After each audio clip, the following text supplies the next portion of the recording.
할렐루야. 오늘도 하나님의 은혜가 우리 모두를 덮어 충만하게 하실 줄로 믿습니다. 함께 인사합시다. 이렇게 인사할게요. 하나님 당신 사랑하십니다. 네, 우리가 뭐 일상적인 인사를 이 문구로 그 말로 많이 하지만 이게 진리잖아요, 그죠? 하나님이 정말 나를 사랑하고 여러분을 사랑하고 하나님의 자녀를 사랑하고 이 사실을 우리가 깨닫고 날마다 순간순간 느끼게 된다면 어떠한 역경과 어려움과 고난도 우리는 잘 이겨 나가게 될 줄로 믿습니다. 그렇게 승리하는 주의 자녀들 되시기를 축복합니다. 이 세상에는 수많은 사람들이 있어요. 그리고 이 모든 사람들은 모두가 다 다른 생각과 다른 관점을 가지고 살아가죠. 하지만 그들이 태어날 때는 모두가 똑같은 상태로 태어납니다. 마치 그 하얀 도화지와 같은 상태로 태어난다는 거예요. 여기에 어떤 경험들이 그려지느냐. 홍복신 권사님도 백지, 황윤철 집사님도 백지, 저도 백지, 다 하얗게 아무것도 없는 백지 도화지로 태어나는데 거기에 내가 어떠한 경험들을 그리느냐. 경험은 다 다르잖아요. 홍복신 권사님 경험하는 거 다르고 강재승 집사님 경험하는 게 다르고 김리영 집사님 경험하는 게 다르고 다 다르단 말이에요. 그 다른 것들이 도화지 안에 그려지게 되는 거예요. 그러다 보면 그림이 달라지겠죠. 처음에는 백지인데 살다 보니까 거기에 그림이 그려지는데 이게 달라요. 근데 어떤 그림은 보기가 좋고 아름답고 멋지고 또 어떤 그림은 살다 보니까 그러지 못한 그런 그림이 되기도 합니다. 잠깐 여러분 스스로를 한번 생각해 보세요. 여러분이 지금까지 살아온 그림은 멋진 그림입니까? 아니면 그렇지 못한 그림입니까? 대답은 안 해도 돼요. 대답은 안 하고 속으로만 생각하세요. 누구나 아름답고 멋진 그림과 같은 그런 인생을 살고 싶어 하겠죠. 그런데 지금 내 모습이 그렇습니까? 여러분의 모습이 그렇습니까? 그럴 수도 있고 아닐 수도 있고. 이유가 뭘까? 여러 가지 이유가 있겠지만 저는 여러분들이 지금 여러분들만의 그림을 그린 그 모습이 사실은 여러분들이 보아온 모습이라고 하는 거예요. 여러분들이 그린 그림은 여러분들이 보아왔기 때문에 그 그림을 그렸다고 하는 거죠.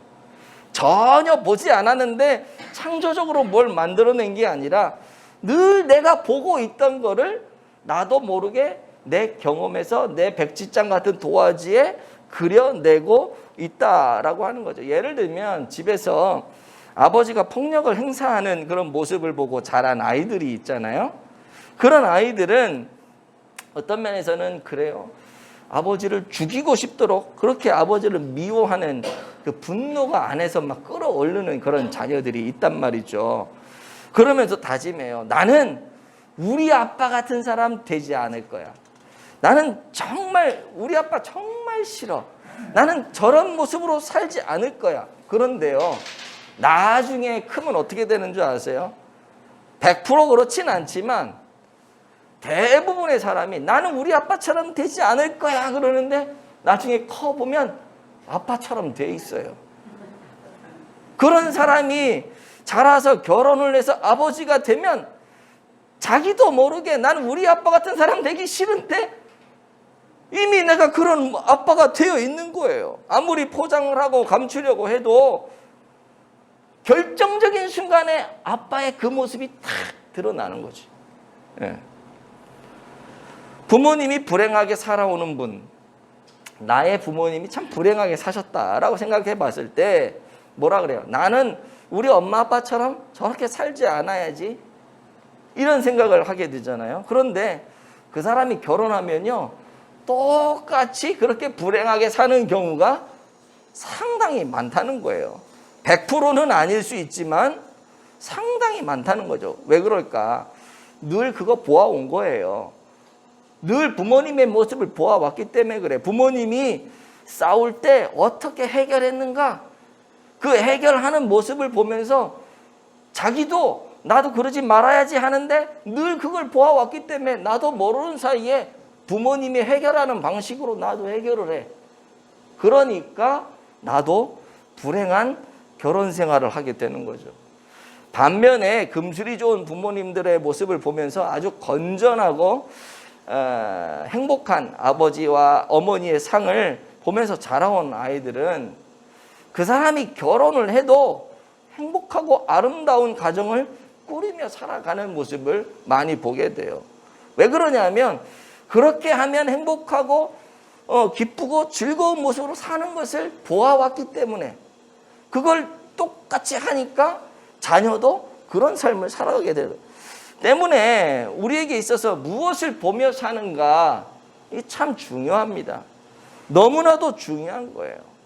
내 눈앞에 무엇이 있느냐, 무엇을 보느냐 이거에 따라 내 인생이 바뀌기 때문에 그런 거거든요. 학생의 눈에는 공부가 눈에 보여야 돼요. 책이 눈에 보여야 돼요. 학생의 눈에는. 그래야 좋은 성적을 거둘 수 있는 거죠. 교사의 눈에는 제자가 보여야 돼요. 제자가 돈으로 보이면은 그 선생님은 좋은 선생님이 될 수가 없죠. 의사의 눈에는 아픈 환자가 보여야지 그 환자가 돈으로 보이면 안 되는 거잖아요. 이 아픈 사람을 어떻게 하면 치료해 줄 수 있을까? 건강하게 해줄 수 있을까? 환자가 보여야 돼요. 환자가. 목사의 눈에도 성도가 보여야 돼요. 하나님의 백성. 내 마음에는 좀 안 들어도 저 사람은 하나님의 백성이야. 저 사람은 하나님이 사랑하시는 분이야. 이게 마음에 있으면요. 사랑할 수밖에 없는 거죠. 섬길 수밖에 없는 거죠. 기업가의 눈에도 근로자가 보여야 돼요. 다 내 돈을 위해서 일하는 일용직 노동자 이런 개념이 아니라 그게 보여야 되는 거예요. 어머니 눈에는 가정의 행복이 보여야 되고 아버지 눈에도 마찬가지고요.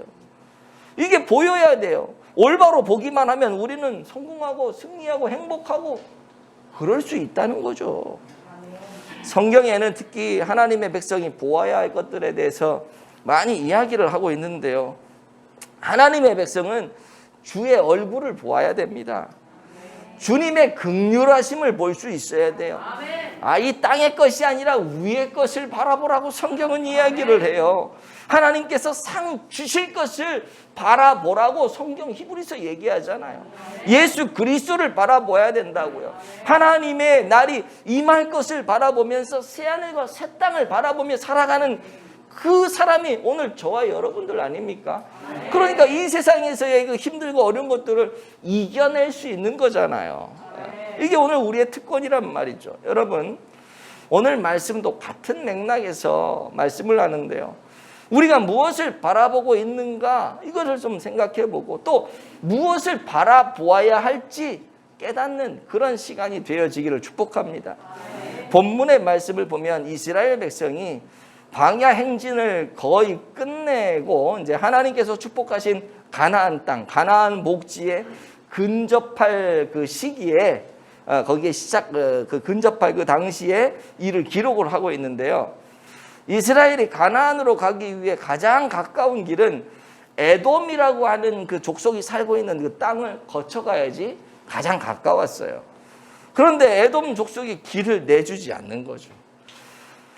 그도 그럴 것이 생판 모르는 이방 에돔 족속의 입장에서는 다른 나라 사람들이 그 나라 전체가 우리나라 땅을 관통해서 지나가겠다는데 그래 지나가라고 길을 쫙 열어주는 민족이 어디 있겠냐고요. 일본이 우리나라 땅을 지나서 중국을 점령하겠다고 길만 좀 열어줘라. 그 우리나라가 열어줄 수 있어요? 못 열어주죠. 일본을 어떻게 믿어요? 에돔 입장에서도 이스라엘이 우리 땅을 지나가겠다는데 길을 어떻게 열어주냐고요. 다 점령해버리면 어떻게 하려고요. 힘든 일이에요. 그래서 에돔이 반대를 하니까 이스라엘이 돌아갑니다. 돌아가니까 이제 불평이 있는 거죠. 돌아가야 되니까 이쪽으로 가면 금방 가는데 뺑뺑 돌아가야 되니까 불평이 생기고 원망이 터져 나오는 거예요. 왜 우리를 애굽에서 끌어내었느냐는 둥 모세에게 하나님에게 왜 음식이 이것밖에 없냐? 형편없는 이런 음식 먹이려고. 그래도 우리가 애굽에서 힘들게 일은 했지만 고기도 먹고 그랬는데 지금 음식이 뭐냐고 막 그러는 거죠. 그런데 지금 이렇게 원망을 하고 있는 사람들이 누군 줄 아세요, 여러분? 이 사람들이 이스라엘 백성인데요. 이 출애굽 1세대가 아니라 출애굽 2세대예요. 자녀들이요, 자녀들. 이 사람들이 왜 이렇게 원망을 할까? 그 부모의 세대를 본 거예요. 그 부모의 세대에서 어떻게 했느냐? 하나님한테 늘 불평하고 늘 원망했거든요. 그러니까 그 상황이 되면 자녀들도 2세대들도 똑같이 또 불평하고 또 원망하고. 그런데 중요한 거는 그 아버지 어머니 출애굽 1세대 사람들이 자녀들에게 야, 요럴 때는 불평해야 된다. 요럴 때는 원망해야 된다. 요럴 때는 짜증내야 된다. 안 가르쳐 줬어요. 그렇게 얘기하는 사람이 어디 있어요? 저도 그렇고 여러분들도 그렇고 자녀들에게 막 나는 막 성질 내면서 너는 이렇게 하면 안 돼. 이 말이 먹혀요, 이게? 안 되죠. 가르치지도 않아요. 가르친다고 그게 되는 것도 아니에요. 이 사람들도 마찬가지거든요. 그렇게 가르친 적이 없어요. 그런데 자녀들이 부모를 보면서 아, 우리 부모를 보니까 이때 하나님 원망하더라. 이럴 때 남 탓하더라. 이걸 그냥 본 거예요. 보고 나도 모르게 그렇게 하다 보니까 오늘 이 상황 속에서 원망하고 불평하고 부모들하고 똑같은 모습으로 살아갔다는 거죠. 여러분, 원망이 뭔 줄 아세요? 어떤 분이 원망을 아주 멋지게 해석을 해놨는데 이래요. 원 없이 망하는 길. 원망. 원 없이 망하는 길. 참 재미있지만 의미 있잖아요. 그렇죠? 너무 의미가 있더라고요. 어쨌든 이 원망으로 인해서 그들은 원 없이 망하게 되는데 어떻게 망하냐 하면 하나님이 그 불평하는 그 사람들에게 불뱀을 보내가지고 다 물려 죽여버려요. 다 물려 죽게 해요. 많은 사람이 죽어가자 사람들이만 모세한테 오는 거죠. 뭐라고 얘기를 하냐면 7절 한번 볼게요. 시작. 우리가 여호와 당신을 향하여 원망함으로 범죄하여 싸우니 여호와께 기도하여 이 뱀들을 우리에게서 떠나게 하소서. 아멘. 지금 이 사람들이 다 죽어가게 되니까 모세에게 찾아와가지고 우리 이스라엘 백성이 여호와 하나님과 당신 모세를 향해 원망함으로 자기들 범죄를 했다. 자백을 하고 있어요. 그러니 당신 여호와 하나님께 기도해서 이 불뱀들이 좀 우리에게서 떠나가게 좀 해달라고. 이러다 우리 다 죽겠다고.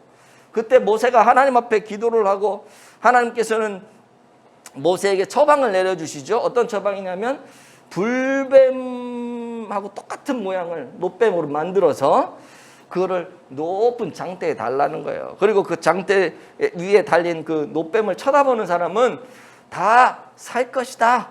그러니까 하나님이 살리신다는 거죠. 그게 오늘 본문의 내용이에요. 우리가 읽은. 그러면 이 본문의 내용이 오늘 우리에게 주시는 교훈과 은혜는 뭔가? 첫 번째 바로 이런 겁니다. 시작. 마음을 상하게 하는 환경을 바라보지 말라는 것입니다. 아멘. 이스라엘 백성은 지금까지 광야의 힘든 길을 잘 참고 걸어왔어요. 그런데 조금 돌아가게 되었다고 불평을 하고 원망을 하는 겁니다. 4절에 보니까 그 사람들이 이스라엘 백성들이 길 때문에 뭐라고 되어 있냐면 마음이 상했다. 마음이 상했다라고 하는 이 단어는 카차르라고 하는 그 히브리 말인데요. 요거는 짧다, 길고 말고 짧은 거 이런 뜻이거든요. 다시 말해서 마음이 짧아졌다는 거예요. 마음이 상했다는 것은 마음이 짧아졌다는 거예요. 마음이 짧아지니까 안목이 좁아져요. 멀리 보지 못해요. 멀리 있는 걸 보지 못하고 내 눈앞에 있는 거, 그 앞에 있는 것만 막 이렇게 보는 거예요. 환경의 고통 때문에 원망을 하기 시작하는 거죠. 지금 내가 힘드니까 원망하는 거예요. 요거 조금 지나서 조금 멀리 바라보면 이게 감사해야 될 제목이 되는데 그 멀리 바라보지 못하고 짧다 보니까 원망하게 되고 그 안에서 주저앉게 되고. 여러분, 우리가 언제 원망하고 불평을 많이 할까요? 우리 마음이 상할 때, 내 마음이 상하면요 그냥 다 짜증나고 그냥 원망이 되고 불평이 나고 투덜대고 그렇게 돼버리잖아요. 마음이 상하면 마음이 상한 것으로 끝나는 것이 아니죠. 많은 여파들이 생겨납니다. 그중 심각한 영향이 뭐냐 하면은 영적인 침체예요. 내 마음이 다치잖아요. 상하잖아요. 내가 영적으로 침체해버려요. 안 그러려고 그러는데 마음이 상해버리니까 그냥 팍. 제가 이번 주에 이런 일이 있었어요. 웃기는 이야기지만 오다 보니까 도로가 많이 막혀가 좀 늦었어요. 늦었는데 여기서 주차를 딱 하는데 우리 오시던 단골 손님이 왔다가 문 닫힌 거 보고 가는 거야. 마음이 얼마나 상한지. 그날 와가지고 성경책을 보고 하는데도 눈에 안 들어와. 자꾸 가신 그 손님만 생각이 나는 거야. 마음이 상하니까 내가 영적으로 다운이 되더라고. 그런 거예요. 사람이 제가 그냥 아주 사소한 이야기를 여러분에게 드렸지만 여러분 우리가 마음이 사소한 것들로 많이 다치고 아파하잖아요. 근데 문제는 뭐냐? 그걸로 끝나는 게 아니라 내 영적인 문제에 어려움이 오게 된다는 거죠. 영적 침체에 빠지면 또 그걸로 끝나는 게 아니라 불평과 원망, 다양한 것도 그게 한두 가지가 아닌 게 모든 것이 다 그렇게 생겨나 버려요. 그럼 못 참는 거예요. 때로는요, 어떤 심한 경우에는요, 이게 계속 누적이 되다 보면 하나님의 은혜에 배신을 하는 사람들도 있어요. 신방을 하고 사람들의 이야기를 이렇게 듣다 보면은 교회 나오지 않는 하나님을 알지 못하는 남편이나 아내들 이야기를 들을 때가 있는데요. 그들이 교회를 나가지 않는 이유를 이렇게 들어보면 교회 안에서 불미스러운 일들이 있었다는 거예요. 그 사건 때문에 마음이 아파가지고 결국 교회를 나오지 않게 되고 지금까지 어떤 분은 10년, 20년 그 이상 교회 문턱에 발을 들여놓지 않는. 근데 얘기 들어보면 청년 시절에 그 청년부 회장도 하고 정말 전도도 열심히 하고 그랬던 분들이 이 상처를 딱 받고 나서 그러게 되는 경우들이 상당히 많다는 거예요. 마음이 상처가 되면 영적으로 다 침체가 되고 신앙 다 깎아버리고 하나님을 떠나는 경우도 생길 수가 있다는 거죠. 하나님께서 이런 사람들을 볼 때 여러분 얼마나 마음이 아프시겠어요. 간절히 바라기는 어떤 환경에 처하더라도 마음 상하지 않고 하나님께서 베풀어 주신 은혜를 늘 기억하면서 승리하는 우리 모두가 되어지기를 축복합니다. 아멘. 그러나 이스라엘 백성들은 그 길 때문에 길로 인해서 마음이 상했다라고 성경이 기록해. 아마 이 광야의 길이다 보니까 많이 불편하고 힘들었겠죠. 그러니까 거기에다 또 돌아가야 되고 진이 다 빠졌을 거예요. 그러나 그 길이 하나님이 허락하신 길이라면 가야 될까요? 안 가야 될까요? 가야죠. 우리 말은 잘하는데 이게 잘 안 돼, 갈라다 보면. 이게 참 어려운 거예요. 딜레마예요, 이게 딜레마. 하나님께서는 우리 인생을 창조하시고 만든 분이시잖아요. 그죠? 우리 인생의 길을 다 아시는 전지전능하신 분이에요. 우리 개개인의 삶에 다 하나님이 계획을 갖고 계신단 말이에요. 설령 내가 그 길을 모른다 할지라도 주님은 나의 가는 길을 다 아시는 분이 우리 하나님이시란 말이죠. 그럼 우리가 못마땅해도 믿고 가는 게 맞는 거죠. 그분을 신뢰하면 내 마음에 안 들고 내 이성으로 이해가 안 돼도 그냥 믿고 가는 거예요. 환경을 바라보면 불평이 나와. 근데 그분을 바라보면 그분을 믿기 때문에 믿음의 길을 갈 수가 있는 거. 너무나도 험하고 너무나도 힘든 역경일 수 있지만 그분을 신뢰하면 갈 수 있게 되는 겁니다. 오늘 우리 어떻습니까? 넓은 길을 가고 싶은데 하나님이 자꾸 좁은 길로 가라 그러지 않으세요? 나는 이 길로 가고 싶은데 하나님 자꾸 저쪽 길로 가라고. 나는 급해서 막 뛰어가고 싶은데 하나님 야 스톱 천천히 그렇게 뛰다가 넘어지면 크게 다친다. 근데 우리는 자꾸 빨리 뛰어서 가려고 그래요. 저기에 빨리 도착하려고 그래요. 그래서 그 길이 못마땅한 거죠. 그러나 우리는 우리의 인생길을 걸어갈 때 우리를 힘들게 하는 환경을 바라보아서는 안 될 줄로 믿습니다. 오히려 그 길 너머로 준비해 놓으신 하나님의 놀라운 축복, 그거를 바라볼 수 있는 그런 시각을 가질 수 있도록 우리 하나님 앞에 늘 기도하면서 그 축복을 바라보면서 승리할 수 있는 저와 여러분들 되어지기를 간절히 원합니다. 아멘. 두 번째는요, 이거예요. 시작. 생명을 주시는 예수 그리스도를 바라보라는 것입니다. 아멘.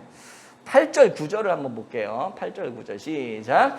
여호와께서 모세에게 이르시되 불뱀을 만들어 장대 위에 매달아라. 물린 자마다 그것을 보면 살리라. 모세가 놋뱀을 만들어 장대 위에 다니 뱀에게 물린 자가 놋뱀을 쳐다본즉 모두 살더라. 아멘. 하나님께서는 모세에게 불뱀을 만들어서 장대 위에 달라고 말씀을 하시죠. 불평을 하고 원망하는 이스라엘 백성들이었지만 그럼에도 불구하고 하나님은 자기 백성 이스라엘을 너무나도 사랑하셨기 때문에 그들을 위한 구원의 방편 하나를 만들어 주셨는데, 그게 뭐냐 하면은 그 자기들을 문 그 불뱀의 모양을 똑같이 놋으로 만들어서 위에 달으라는 거예요. 그리고 그걸 보면은 치료가 일어난다라고 얘기를 해 주시는 거, 약속을 해 주신 거죠. 그거 보면 살겠다라고 하나님 말씀해 주신 거예요. 모세는 하나님 말씀을 듣고 그대로 놋을 녹여가지고 불뱀을 만들었습니다. 그리고 이스라엘 백성들에게 여러분들 저 뱀을 쳐다보세요.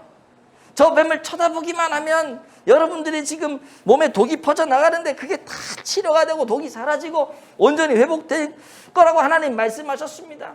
원망하지 말고 저거 쳐다보세요.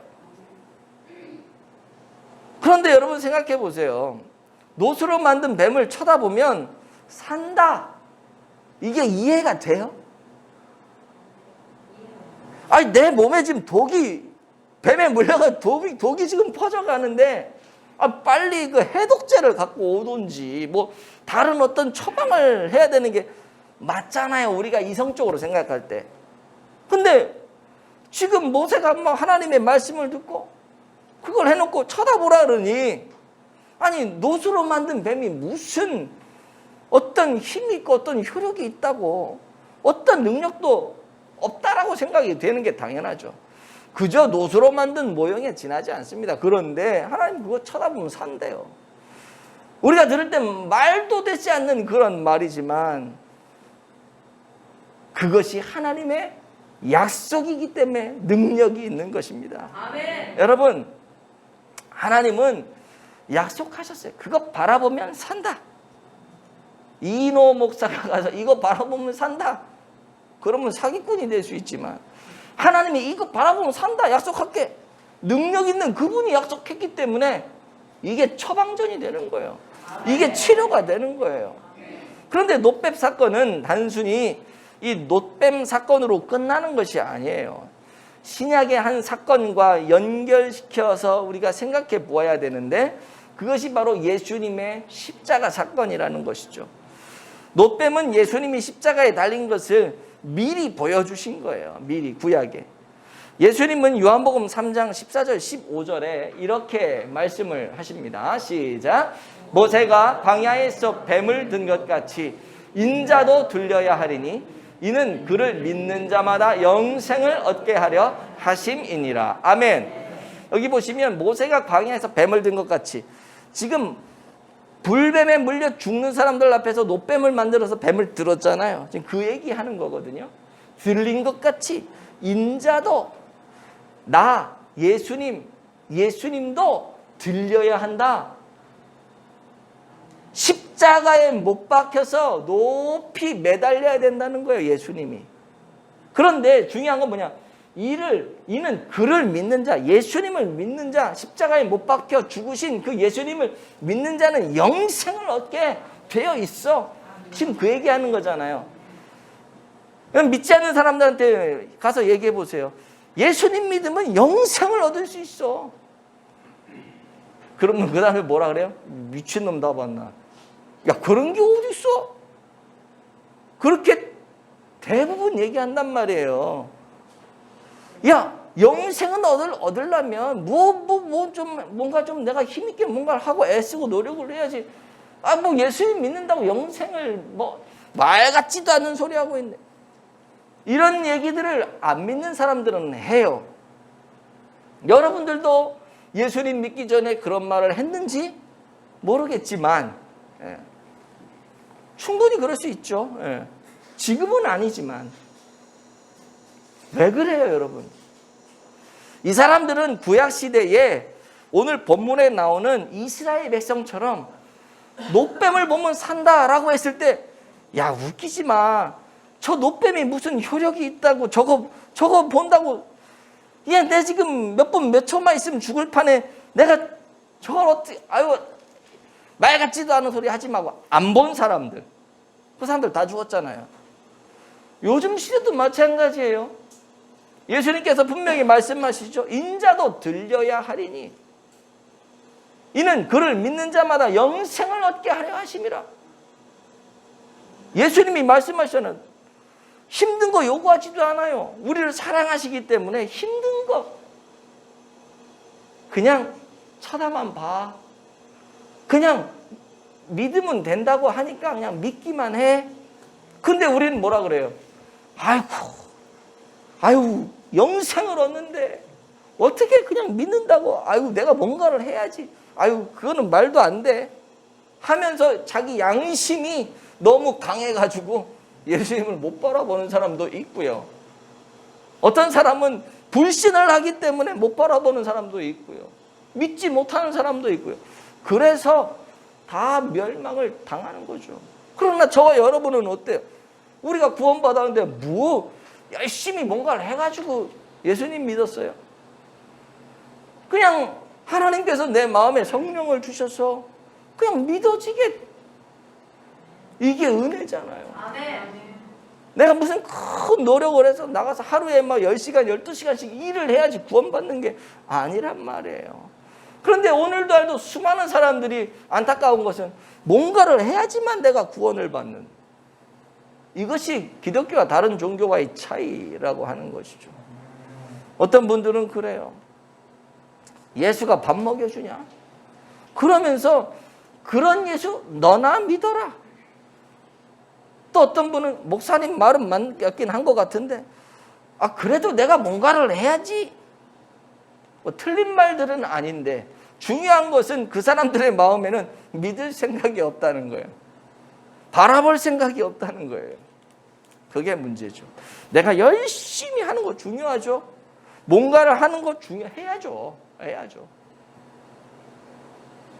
목사님 기도만 하고 예수님만 바라보면 밥이 나옵니까? 떡이 나옵니까? 뭐가 나옵니까? 그렇게 말할 수도 있지만 기도하다 보면 하나님께서 그 밥을 얻고 떡을 얻을 수 있는 길을 열어주세요. 사람을 만나게 하기도 하고요. 내가 일할 수 있는 터전을 주시기도 하고요. 기도하면 하나님이 그렇게 만들어 가시는 거예요. 근데 사람들은 그걸 모르고 이렇게 얘기하는 거죠. 찬송가 150장에 보면 갈보리산 위에 십자가 섰으니, 이 찬양 다 아시죠? 이 찬양은요, 미국의 사람들이 가장 애창을 하는 찬송이라 그럽니다. 이 찬송을 작사 작곡한 조지 버나드라고 하는 사람은 감리교의 목사님이신데요. 이분은 광부의 아들로 태어나서 16살 때 아버지가 돌아가셨어요. 저도 16살 때 돌아가셨네, 그러고 보니까. 그러나 믿음으로 역경을 이겨냈어요, 이분이. 조지 버나드 목사님이 십자가에 대해 집중적으로 막 묵상을 하는데 처음에는 십자가가 막 험난한 십자가만 생각이 났다 그래요. 그런데 계속해서 십자가를 묵상하는 가운데 1913년 어느 날 그 집회를 인도하는 가운데 십자가를 통해 구속의 의미를 바르게 마음속에 새겼다고 그렇게 이야기를 합니다. 본인의 표현을 빌리자면 홍수처럼 십자가의 은혜가 내게 몰려왔다. 그리고 즉시 펜을 들어서 쓴 찬송이 이 찬송이에요. 3절 가사 한번 읽어볼까요?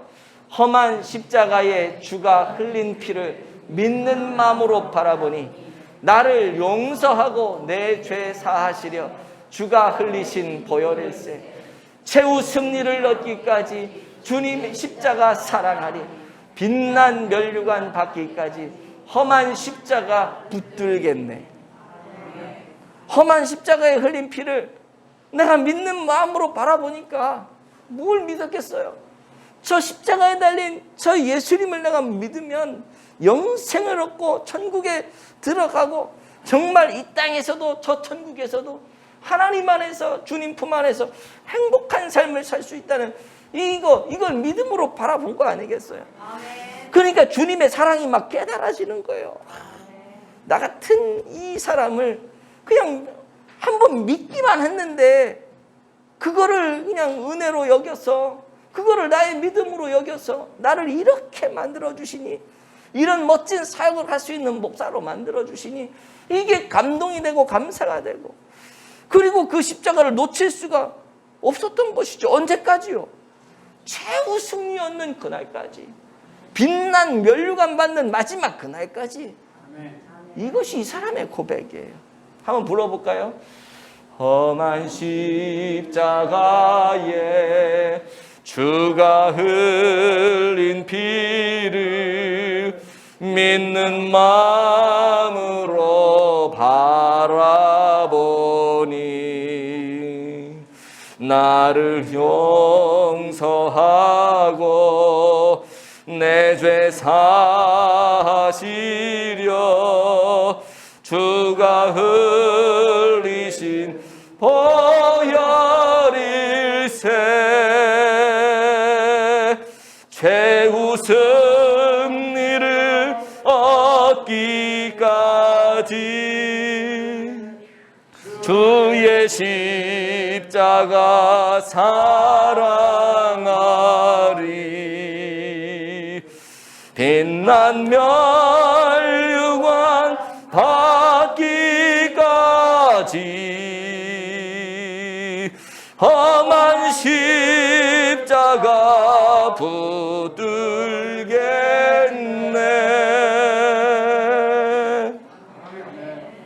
말씀을 맺겠습니다. 때때로 세상을 살아가다 보면 힘들고 어려운 환경 때문에 우리가 원망을 하게 되고 불평이 되며 삶의 용기조차 완전히 사라져갈 때가 있죠. 마음이 불안해지고 조급해지고 당황이 됩니다. 무엇을 해야 될지, 어떤 것을 감당해야 될지, 도대체 나 같은 사람이 무엇을 할 수 있을지 앞이 깜깜해질 때가 있을 수도 있죠. 내 눈의 시야가 짧아지고 좁아져서 멀리 보지 못하고 불평과 원망 속에서 하나님의 은혜까지도 망각하며 살아갈 때가 있다는 것입니다. 그러나 그런 환경 속에서도 오늘 말씀을 통해서 우리가 마음을 다시 잡고 정신을 빨리 차리고 십자가를 바라보고 거기에 달린 예수 그리스도를 바라볼 수 있는 우리들이 되어지기를 축복합니다. 아멘. 환경을 보며 걱정하고 불뱀을 보며 두려워했던 그런 우리의 시선을 돌려서 십자가를 바라보고 십자가 위에 주님 우리 예수님을 바라보십시다. 아멘. 그때 우리의 삶에 회복이 일어나게 될 것이고요, 감사가 일어나게 될 것이고요, 우리의 삶에 놀라운 하나님의 은혜를 다시 한번 경험하게 될 줄로 믿습니다. 그런 은혜의 역사를 날마다 경험하는 우리 모두가 되어지길 예수님 이름으로 축복을 드립니다.